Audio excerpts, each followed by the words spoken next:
2024 கதறி அழுத ஒருத்தருடைய டேட்டா வச்சுக்கிட்டு 120 சீட்ல வந்துட்டு விஜய் ஜெயிக்க போறாருன்னு அவர் தான் அடுத்த முதலமைச்சர் அப்படின்ற மாதிரி ஓவரா சீன் போட்டு ரீல் போட்டுட்டு இருக்குது இங்க இருக்கக்கூடிய தற்கொலை கூட்டங்க. விஜய்க்கு 120 சீட்டுன்னு சொன்ன அதே பாய் தான் கேமரா முன்னாடி அது 70 சீட்டா குறையலாம்னு சொல்லிட்டு அந்தர் பல்ட்டி அடிச்சார். ஏன்னா ஏற்கனவே அவரு லைவ்ல கண்ணீர் விட்டு அழுத கதையெல்லாம் இருக்குது. இதுக்கு பின்னாடி ஒரு மிகப்பெரிய ரகசிய டீலிங் இருக்குது. அது குறித்து தான் இந்த வீடியோல முழுசா பார்க்க போறோம். மறக்காம மை சென்னை 360 சேனலை சப்ஸ்கிரைப் செய்தோடு இந்த வீடியோவை உங்க நண்பர்களுக்கு ஷேர் செய்ய மறக்காதீங்க தோழர்களே.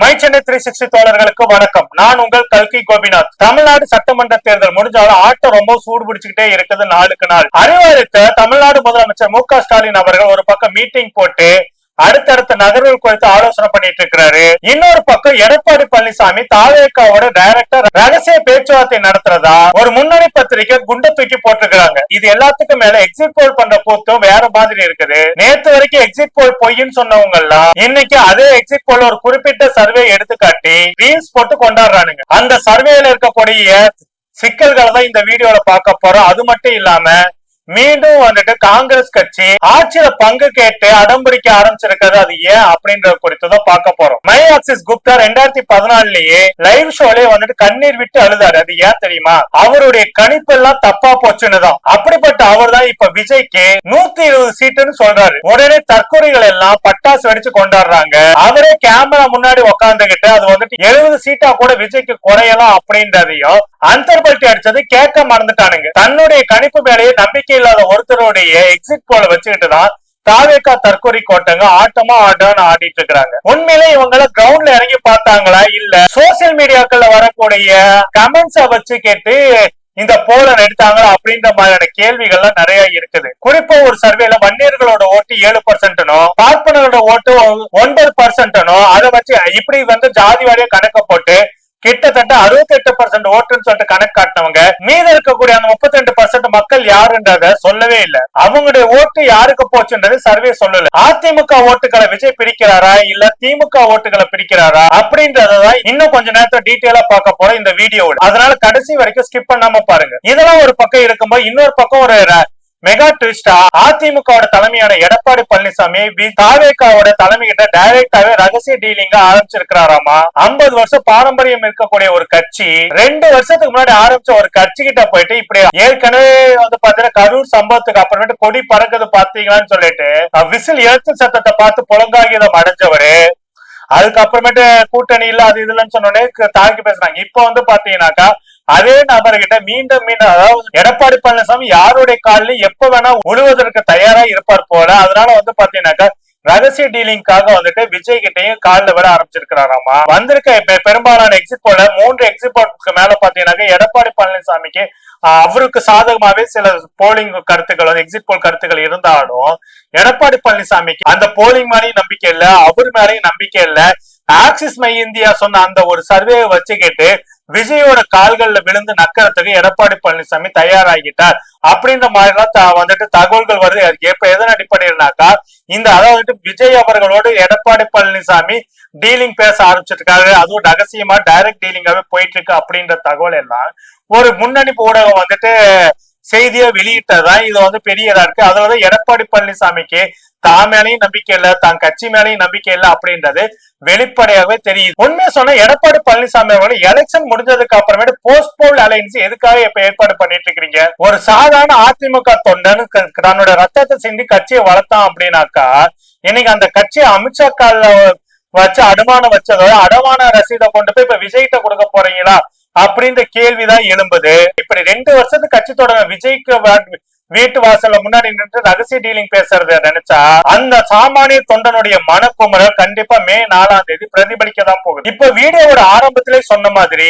எக்ஸிட் போல்ல விஜயோட தாவேகா வந்து பிரிக்க போறது வந்து பாத்தீங்கன்னா திமுகவுடைய ஓட்டா இல்ல அதிமுகவுடைய ஓட்டான்னு எடுத்து பார்த்தா திமுக எதிர்ப்பு ஓட்டுகள் தான் வந்துட்டு அப்படியே விஜய்க்கு வந்து போயிருக்கணும் அப்படின்றத காட்டியிருக்காங்க. அதனாலே வந்து பாத்தீங்கன்னாக்கா எதிர்ப்பு ஓட்டுகள் வந்துட்டு சிதறடிக்கப்பட்டதுனாலயும் அதை விட முக்கியம் அதிமுக ஓட்டு வாங்கி விஜய் அவர்கள் பதம் பார்த்திருக்காரு அப்படின்றதையும் திமுக எதிர்ப்பு ஓட்டுகள் மட்டும் இல்லாம அதிமுகவுடைய சாலிட் ஓட் பேங்கை விஜய் அவர்கள் கட்சி வந்துட்டு ஒரு குறிப்பிட்ட அளவுக்கு பதம் பார்த்திருக்கு அப்படின்ற தகவல்களும் இருக்குது. அது மட்டும் இல்லாம திமுக எதிர்ப்பு ஓட்டுகளை முழுக்க முழுக்க விஜய் தரப்புக்கு வந்து பிரிஞ்சதுனால அதிமுகவுக்கு மிகப்பெரிய பின்னடைவை வந்து கொடுக்கும் அப்படின்ற ஒரு பக்கம் இருக்கு. இன்னொரு பக்கம் சசிகலா ராமதாஸ் சீமா நோட்டுகளை இந்த எக்ஸிட் போல்ல இருக்கவங்க எல்லாருமே பார்த்தீங்கன்னா அதர்ஸ்ன்னு சொல்லிட்டு ஒரு கேட்டகரியில கொண்டு போய் அப்படியே அடிச்சதும் ஒரு பெரிய ஒரு விஷயமா தான் வந்துட்டு பாத்தீங்கன்னாக்கா என்டிகே வந்து பெரும்பாலான எக்ஸிட் போல் நிறுவனங்கள் வந்து பாத்தீங்கன்னாக்கா ஒரு கட்சியா கூட மதிக்காம இன்னைக்கு வரைக்கும் அதை ஓரம் கட்டி வைக்கிறது.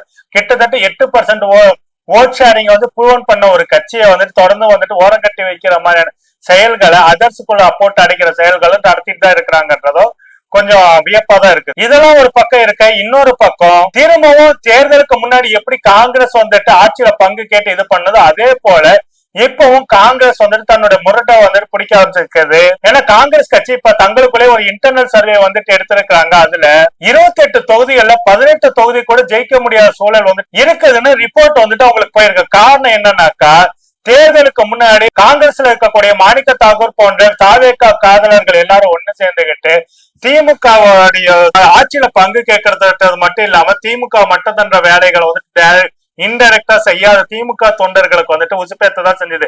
என்னதான் வந்துட்டு தலைமை சொன்னதை வந்துட்டு கட்டுப்பட்டு அவங்க கேட்டு வந்தாலும் பாத்தீங்கன்னாக்கா காங்கிரஸ் நிக்கக்கூடிய தொகுதிகள்ல அவங்களால முழு ஈடுபாட்டோட செயல்படும் முதலமைச்சர் மு க ஸ்டாலின் அவர்களும் கூட்டணி கட்சி சேர்ந்த வேட்பாளர் தோக்கக்கூடாதுன்னு சொல்லிட்டு இது பண்ணாலும் அங்க களத்துல வந்து பாத்தீங்கன்னா காங்கிரஸ் கட்சி தொண்டர்களுடையும் வேட்பாளர்களோட பல இடங்கள்லயும் பாத்தீங்கன்னா திமுக தொண்டர்களால கடந்த தேர்தலின் போது எப்படி ஒரு அந்யோன்யமும் ஒன்றி இணைப்பும் கொடுத்தாங்களோ அந்த மாதிரி கொடுக்க முடியல அப்படின்றதான் இங்க கலை யதார்த்தமா இருந்திருக்குது.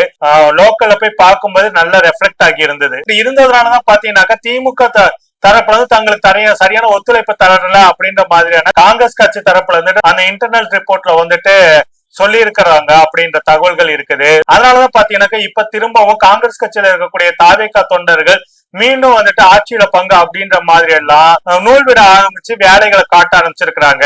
இதுல ரியாலிட்டியை கொஞ்சம் புரிஞ்சுக்கணாக்க இது கடந்த தேர்தல்ல திமுக காங்கிரஸ் ரொம்ப அந்யோன்யமா இருந்து 2021 சட்டமன்ற தேர்தலில் வேலைகளை செஞ்சாங்க. ராகுல் காந்தி ஸ்டாலின் அவர்களும் இந்த தேர்தலை வந்து பாத்தீங்கன்னாக்கா ஒரு இடத்துல மேடையில ஏறாததும் பாண்டிச்சேரிக்கு வந்தப்ப ராகுல கூப்பிட்டப்ப கூட பாத்தீங்கன்னாக்கா அவர் வந்து நைசா நழுவிக்கிட்டாரு அப்படின்றதெல்லாம் பார்க்க முடிஞ்சது. அதனால வந்து பாத்தீங்கன்னாக்கா இந்த எக்ஸிட் போலுக்கு அப்புறமேட்டு கிரீஷோடகர் வந்துட்டு ஏஎன்ஐ கொடுத்த பேட்டியிலேயே அவர் வந்து பாத்தீங்கன்னாக்கா திரும்பவும் தாவேக்காவோட சேர்றதுக்காக வந்துட்டு இப்பவே ரூட் மேப் போட்டுட்டு இருக்கிறாரு அப்படின்ற மாதிரி எல்லாம் அரசியல் விமர்சகர்கள் சொல்ல ஆரம்பிச்சிருக்கிறாங்க. அதே போல இந்த தேர்தல் முடிவுக்கு அப்புறமேட்டு காங்கிரஸோட தலைமையிலையும் தமிழ்நாடு காங்கிரஸோடைய தலைமையிலேயும் மாற்றங்கள் வரப்போது. ஏற்கனவே செல்வ பெருந்தகை தான் தலைவரா மீண்டும் நிக்க போறதில்லை அப்படின்னு சொன்னதுனாலையும் அடுத்த தலைவராக வரப்போறவர் திமுகவுக்கு வந்துட்டு நெருக்கம் காட்டுவரா இருக்க விடாம தாவேக்காவையும் அனுசரித்து போகக்கூடியவராகவும் இருக்கணும். அதுக்கு தகுந்த மாதிரியான ஆட்களை தான் பிக்ஸ் பண்ண போறாங்க அப்படின்ற தகவல்களும் இருக்குது. உண்மை சொன்னா எக்ஸிட் போல் அப்படின்றது வெறும் கணிப்பு மட்டும்தான், அது முழுமையான முடிவு கிடையாது. அதுல தேர்தல் ஆணையம் இந்த வாக்குப்பதிவு சமயத்துக்கு அப்புறமேட்டு ஒரு முக்கியமான டேட்டா வந்து கொடுக்கறதுக்கு இது பண்றாங்க. வெஸ்ட் பெங்கால்ல தேர்தல் முடிந்த நேரத்திலேயே வந்துட்டு ஆண்கள் எத்தனை சதவீதம் ஓட் போட்டாங்க, பெண்கள் எத்தனை சதவீதம் ஓட் போட்டாங்க அப்படின்னு சொன்னாங்க. எலெக்ஷன் கமிஷன் இந்த தமிழ்நாடு சட்டமன்றத்தில் ஆண்கள் எத்தனை பேர் வாக்களித்திருக்காங்க, பெண்கள் எத்தனை சதவீதம் வாக்களித்திருக்காங்க அப்படின்ற தகவலை வந்து கொடுக்க தயங்குறாங்க. கேட்டாக்கா அது வந்துட்டு நாங்க ரிசல்ட் வெளியிட்டதுக்கு அப்புறம் தான் சொல்லுவோம்னு சொல்றாங்க. வெஸ்ட் பெங்காலுக்கு ஒரு நடைமுறை கடைபிடிக்கிறாங்க, தமிழ்நாட்டுக்கு ஒரு நடைமுறை தேர்தல் ஆணையம் கடைபிடிக்கிறதுக்கான காரணம் என்ன? நிச்சயமா மே 4ஆம் தேதி வரும்போது தாவேகா தற்கொலை கோமாளி கூட்டத்துடைய ஆட்சி கனவு வந்து பாத்தீங்கன்னா சின்ன பின்னம் ஆக போகுது அப்படின்றதுல எந்த விதமான சந்தேகமும் இல்ல. எதுக்கும் பொறுத்திருந்தே பார்க்கலாம். விஜயோட அந்த 120 சீட்டு கனவு வந்துட்டு மெய்யாகுமா இல்ல எடப்பாடியார் போற கணக்கு வந்துட்டு தப்பாகுமா அப்படின்றத பொறுத்திருந்தே பார்ப்போமே. அரசியல்ல யாரும் யாருக்கு எதிரியும் இல்ல, நண்பனும் இல்ல அப்படின்னு தான் சொல்லுவாங்க. ஆனா மக்களை ஏமாத்துற யாருமே என்னைக்குமே பிழைக்க மாட்டானுங்க. அதனால பாத்தீங்கன்னாக்கா மே 4ஆம் தேதி என்ன நடக்குது என்பது குறித்துதான் பொறுத்திருந்து பார்க்கணும். தோழர்களை நீங்க என்ன நினைக்கிறீங்க? மே 4ஆம் தேதி விஜய்க்கு வந்துட்டு 120 சீட்டு வரும்னு சொல்லக்கூடிய சர்வே நம்புறீங்களா? இல்ல தாவேக்கான்றது அதிமுக காலி பண்ண போற ப்ராஜெக்டா? இதுல எது உங்க கருத்துன்றதை மறக்காம கமெண்ட் செக்ஷன்ல தெரிவிங்க தோழர்கள். மீண்டும் இன்னொரு வீடியோல சந்திப்போம். நன்றி, வணக்கம். தமிழக மக்கள் ரொம்ப தெளிவாதான் இருப்பாங்களே தவிர்த்து இது அயோத்தி மாதிரி ஆக்கலாமே, இதுல என்ன தவறுன்னு கேக்குறாருன்னா அப்ப அவர் எந்த அளவு இவருக்கு அறிவு இருக்கு நயினார் நாகேந்திரன் அவர்களுக்குன்னு இதுலயே மக்கள் தெளிவா புரிஞ்சிருப்பாங்க. அப்ப நீங்க என்ன சொல்ல வரீங்க? நேரடியா நாங்க அப்படிதான் பண்ணுவோம். நாங்க பிஜேபியை உள்ள நுழைக்கிறதுக்கு ஆர்எஸ்எஸ் மூலமா எல்லா காரியங்களையும் நாங்க இதெல்லாம் வந்து ஒரு சின்ன சின்ன சின்ன விஷயங்கள் அப்படியே குட்டி குட்டியா அரிச்சு அப்படியே பெரிய பூதாகரமா ஆக்கி அதுல ஒரு சந்தோஷப்படுறதுதான் பிஜேபியோட நோக்கம். என்னன்னா தமிழக மக்களுடைய நிம்மதியை கெடுக்கும்.